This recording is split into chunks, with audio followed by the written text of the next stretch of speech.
A graça e a paz, amados. Estamos aqui para trazer a última lição, né, do nosso trimestre. Próximo trimestre está aí na boca, né? Então, nas entradas aí, nós vamos começar. Hoje, nós vamos estudar a última lição. E a lição é: Aviva, ó Senhor, a tua obra. É o que nós vamos estudar hoje, né? O nosso texto áureo fala: ouvi, Senhor, a tua palavra e temi. Aviva, ó Senhor, a tua obra no meio dos anos. No meio dos anos a notifica. Na ira, lembra-te da misericórdia. A verdade prática, que é a síntese da nossa lição, fala: é a vontade de Deus avivar a sua obra nesses últimos dias, até que o Senhor volte, né? É lógico que o maior desejo de Deus é quando ele voltar, quando Jesus vier arrebatar a sua igreja, encontre uma igreja avivada, né? Mas não é o assunto que nós vamos entrar agora. E Abacuque, a nossa leitura bíblica em classe está em Abacuque, capítulo 3, verso de 1 a 2 e versículo 16 a 19. Então, chegamos aqui à última lição desse trimestre e nós vamos, né? E cremos que aprendemos bastante, né? E nós vamos ver nessa última aula aquela clássica oração de Abacuque, né? Abacuque estava muito decepcionado, ele achava que Deus não estava funcionando na vida daquelas pessoas que estavam vivendo completamente o oposto daquilo que aprenderam. Ele estava um pouco indignado, achando que Deus estava deixando correr frouxo, né? Mas ele acordou em tempo e ele faz aquela clássica oração, né? Ele ficou conhecido como o profeta do avivamento. E a gente aprende muita coisa com ele nessa lição, tá? Bem, número 1 aqui, o clamor pelo avivamento. Então a gente sabe que nunca houve uma época, né, de tanta necessidade de um avivamento como agora. Uns falam que estamos na última geração, cada um fala uma coisa, mas a verdade é que a igreja nunca teve tanta necessidade de avivamento como agora.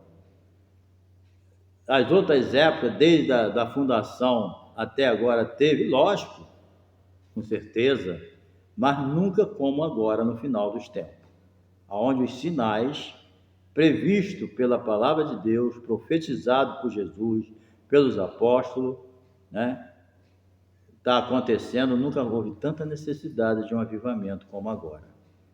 Querido, busca o avivamento individual para você. Talvez você está preocupado com o avivamento coletivo, que a igreja... Nada, querido, começa por você. Talvez você está esperando um avivamento da igreja. Estou esperando a igreja avivar. Querido, não espera nada de ninguém, não. Faz a tua parte. Começa a buscar um avivamento, certo? E muita gente pode ser avivada através de você. Então, muitos irmãos estão preocupados com o avivamento da igreja, mas ele é a igreja, ele tem que estar avivado. Então, busque individualmente o teu avivamento, entendeu? Porque as forças do mal, né, elas vão tentar parar o avivamento, que estamos nos últimos tempos, mas não vai conseguir, porque há propósito de Deus também, e tem crente, não como dizem por aí, a igreja acabou. Não, tem crente ainda comprometido com o Senhor. E o Senhor vai levantar uma geração aí que vai envergonhar o Satanás e vai salvar milhões e milhões de pessoas. Pode esperar. Por quê? Porque a obra é de Deus. Muitos estão olhando só para o homem, mas não estão olhando para Deus. É Ele que faz a obra. Entendeu? Então, quem não acredita, não acredita. Mas quem acredita como eu vai ver. Entendeu? Então, a gente precisa. Abacuque, ele sofreu muito com a iniquidade do tempo dele, igual a igreja sofre hoje. Tu vê cada barbaridade, né, sendo feita aí, e parece que... Por que Deus não toma uma providência? Ele já tomou, está esperando a hora certa. Foi o que aconteceu com Abacuque, né? Então, Abacuque, ele se angustiava, né? Porque aparentemente, né, parecia que Deus não estava nem aí. Isso era o que ele achava, mas depois ele foi despertado. Então, o profeta via o que estava acontecendo no seu tempo, ele ficava indignado, né? E quem não fica? indignado com o que a gente vê hoje, né? Coisas absurdas acontecendo. Então, Abacuque, não foi só ele que ficou indignado com isso, nós também ficamos, né?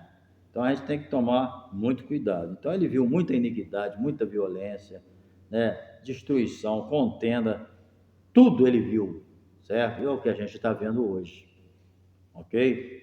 Então, aparente indiferença de Deus. Isso aí que eu falei no início, deixei para falar agora. Não há indiferença de Deus, a impiedade do homem, na verdade, por causa da sua misericórdia e longanimidade. Então, Abacuque achou que Deus não estava nem aí. Vê esse pensamento maligno na mente dele. Deus não está nem ligando. Pô, o ímpio está pintando e bordando e Deus não toma uma providência. Hoje também, né? Você vê as coisas acontecer, aí você fala, onde está Deus que fica deixando acontecer isso? Está entendendo? A coisa repete. É por isso que Eclesiastes diz que não tem nada novo debaixo desse céu. É uma repetição constante que acontece. Entendeu? Então, Deus não está indiferente a nada disso. Ele tem o tempo certo dele agir. Agora, por que Deus não pune logo o pecador quando peca? Por causa da sua misericórdia. Você não vimos a leitura, né? Na tua ira, depois ele mesmo entrou no mesmo propósito. Ele falou, na tua ira, lembra-te da tua misericórdia. Quando Deus destruiu o povo antediluviano com chuva, Deus deu 120 anos. Só não se arrependia quem não quisesse. Entendeu? Então Deus é misericordioso e não quer que ninguém se perca. Aí ele dá tempo. Ele não destrói logo o pecador quando ele peca, para dar tempo dele se arrepender. É igual lá no Apocalipse com a igreja, né? Ele falou, eu dei tempo para se arrepender e não se arrependeu. Então, quando Deus parece que ele está em silêncio, que cada um está fazendo o que quer e ele não toma uma providência, ele já tomou, ele está dando só tempo para a pessoa se arrepender. Agora, se ele não se arrepender, já era. Entendeu? Então, não existe indiferença da parte de Deus. Entendeu? A Bíblia diz, lê lá o Salmo 9, verso 17. Os ímpios serão lançados no inferno e todas as gentes que se esquecem de Deus. Já está decretado, mas só que Deus não quer que eles vá para lá. Aí o que Deus faz? Dá tempo. O Espírito Santo vem convencer. Deus falou para Noé, Noé, o meu espírito não vai ficar batendo de frente com esse povo aí não. Meu espírito luta para convencer, mas não aceitam. É 120 anos e acabou. Então, Jesus falou que o Espírito Santo, quando viesse, ele ia convencer o homem do pecado, da justiça e do juízo. O Espírito Santo está na terra, convencendo as pessoas. Mas quem não aceita, né, vai se perder. Mas Deus dá tempo. É isso que a gente tem que entender, certo? Então haverá um dia em que vai prestar conta. Há um tempo determinado para todas as coisas, certo? Então, mesmo que os homens pensem que Deus está inerte, que Deus não está agindo, guarda isso no teu coração. Ele está dando tempo. Está entendendo? Que se Deus for destruir todo mundo no ato do pecado, nem a gente estava aqui. Nem eu estaria aqui. Se Deus me destruísse, né? Eu aceitei Jesus já adulto. Se Deus me destruísse logo quando eu pecasse, eu não estaria aqui. Ele me deu tempo de eu me arrepender. Entendeu? Então não vamos confundir as coisas. Deus não está inerte, não. Ele está comandando todo o universo e as atitudes dos homens. Nenhuma atitude, por menor que seja, passa despercebida aos olhos de Deus. Guarda isso, entendeu? Guarda isso, entendeu? Número 2 aqui, o avivamento pela palavra. Voltando aqui, o autor até traz alguma coisa aqui do castigo da Babilônia, né? Você lembra que Deus usou a Babilônia para punir Judá, mas depois usou outras nações para punir a Babilônia. Está entendendo? Então Deus é o Deus da oportunidade. Se Deus não me desse oportunidade, eu não estaria aqui. Mas só que eu não fui bobo, eu segurei a chance. Já que eu tenho chance, então seguro ela. E você que está me vendo aí, aproveita, prega o evangelho, porque tem muita gente que Deus vai salvar ainda pela tua pregação. Entendeu? Vamos lá, o avivamento pela palavra.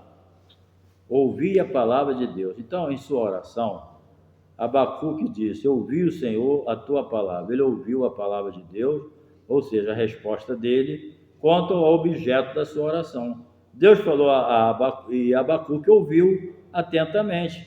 Então, apesar dele ter dado aquela vacilada no início, de achar que Deus estava indiferente, quando Deus falou, ele se ligou.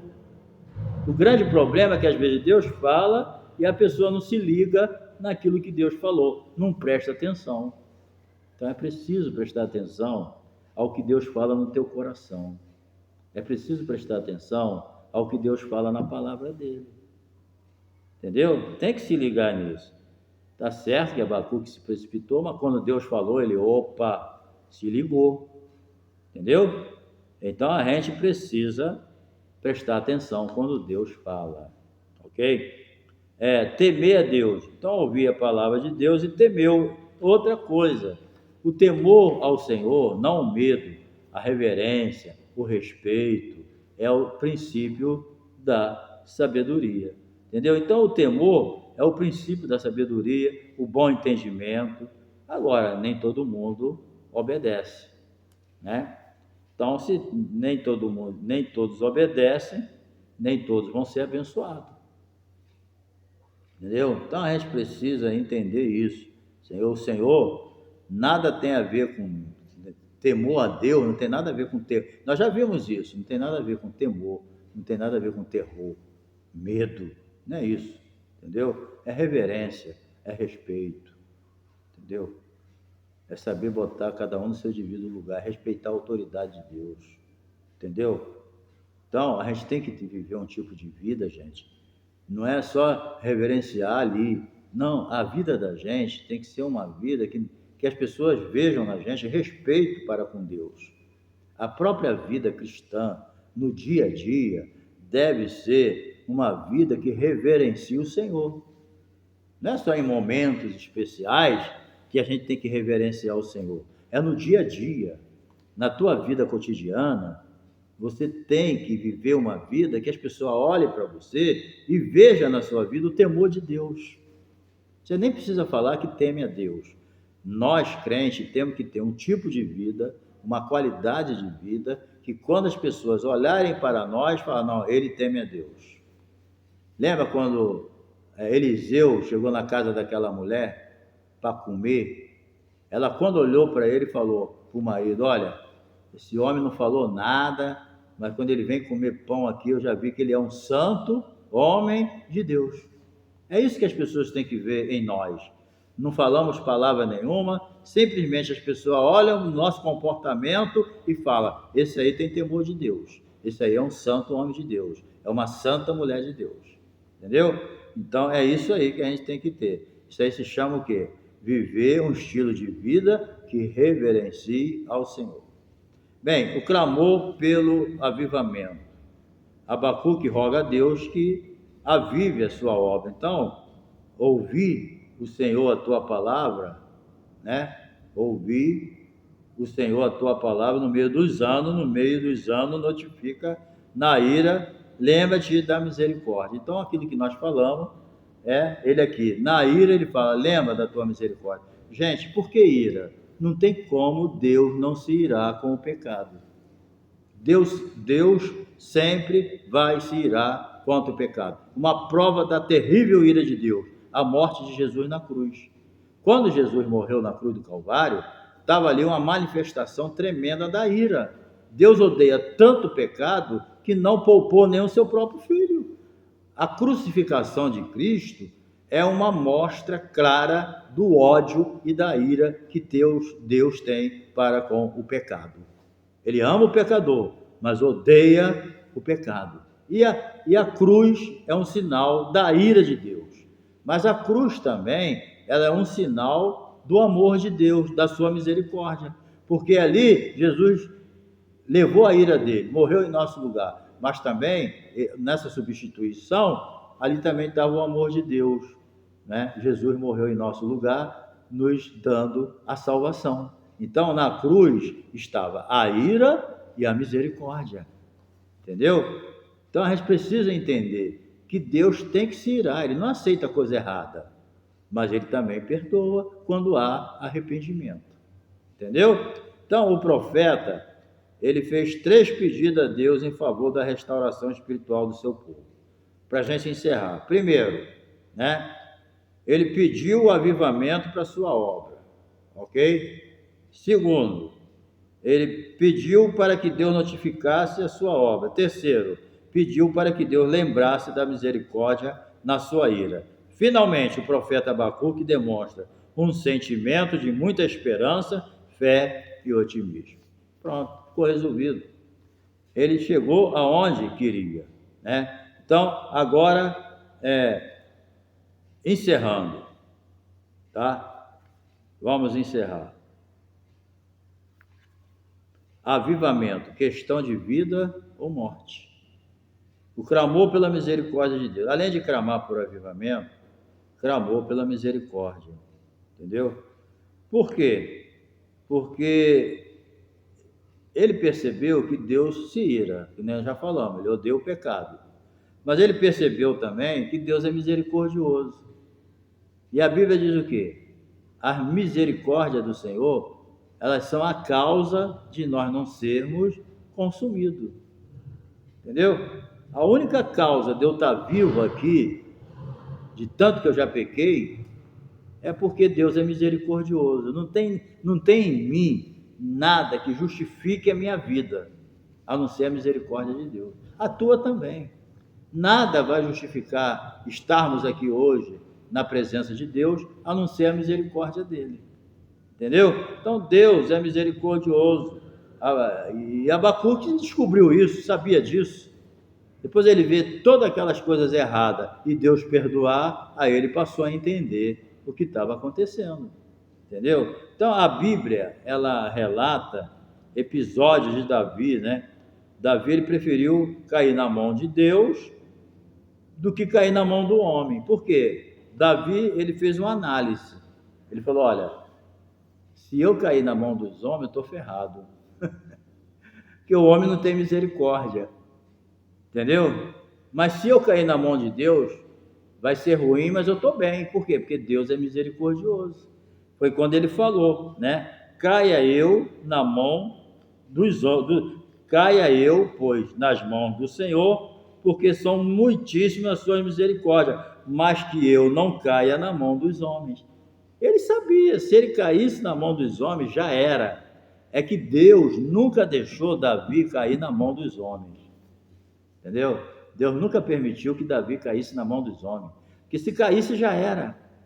Entendeu? Então, Davi sabia, entendeu? Que Deus punia, que Deus castigava, mas Deus sempre castigava com medida. Deus nunca castiga para matar. Por quê? Porque Deus sabe o teu limite, sabe o meu. Inclusive, lá em 1 Coríntios 10, 13, né, diz que nós não somos provados ou tentados além daquilo que a gente pode suportar. Porque juntamente com a tentação, com a provação que a gente passa, Deus dá o escape. Está entendendo? Deus põe limite. Você lembra quando Satanás, com aquela inveja do inferno, atacou a Jó? O que Deus falou para ele? Botou limite para o diabo, olha, toca aqui, mas aqui não, na vida não, né? Toca no corpo, toca no que ele tem primeiro, mas não nele, depois tocou nele, mas não na vida. Então Deus, ele vai estabelecendo limite para as provas que a gente passa, vai estabelecendo limite para os ataques de Satanás, entendeu? É ele que vai estabelecendo limite. Então a gente não adianta pensar que nós somos fortes, nós somos dependentes do Senhor, entendeu? Então Davi foi esperto, caia eu na mão dos homens, de Deus, porque Deus é bom, entendeu? É misericordioso. E vamos para o final agora. 3, clamemos a Deus. Atualmente podemos afirmar que a depravação moral no mundo é endêmica, se tornou, né? em grande parte, não há mais o menor sentimento de vergonha. A gente tem que entender isso, é até chato falar isso, né? Mas a vergonha praticamente acabou. Pudor, isso não existe mais não. Isso aí é peça rara, hein? Se tu encontrar, entendeu? Até às vezes, em alguns lugares, como igreja, que não deveria ser assim, a gente não vê isso, que entrou o tal do não tem nada a ver, tá complicado as coisas, Deus vai julgar isso, entendeu? Então, em grande parte, não há mais menor sentimento de vergonha e pudor. A iniquidade não é apenas praticada individualmente ou por grupo, mas está institucionalizada com apoio legal. Entendeu? Então, o pecado agora, ele tem aprovação pública, ele tem a aprovação de lei. É pecado, é coisa errada, tem a lei que apoia. Está institucionalizada, entendeu? Então, os governos, né, culturalmente autoritários, incluíram na sua agenda a institucionalização do aborto, né, do falso casamento gay, da ideologia de gênero, e ainda mais há igrejas que, dizendo-se cristã, aprovam essas abominações, né? Aí o fogo do inferno está aí, mas você não pode falar que você está julgando, mas a palavra já julgou. Fora vai ficar, lê Apocalipse, entendeu? Então, o pretexto de ser igreja inclusiva, aceitam depravação moral como normal, realidade posta, alegando que Deus é amor, por isso não vai excluir ninguém, entendeu? Isso aí tudo é o diabo que está enganando eles. A Bíblia não diz nada disso. É o Satanás, que é o pai da mentira, que está botando isso na cabeça das pessoas. E eles, para se sentir confortável, aceitam, né? Então a Bíblia diz, porém, segui a paz com todos e a santificação, sem a qual ninguém verá o Senhor. Certamente o juízo de Deus não tardará. Pode ler lá Salmo 9,17. Portanto, devemos fazer a mesma oração do profeta Abacuque. Na ira, lembra-te da tua misericórdia. Amém? Então, querido, encerramos o nosso trimestre. Graças a Deus, missão cumprida. Não se esqueça de se inscrever no meu canal, dar o seu like, compartilhar com seus amigos, tá bom? Um abraço aí, um beijo no coração e até o próximo trimestre. Abril está chegando aí. Um abração, hein?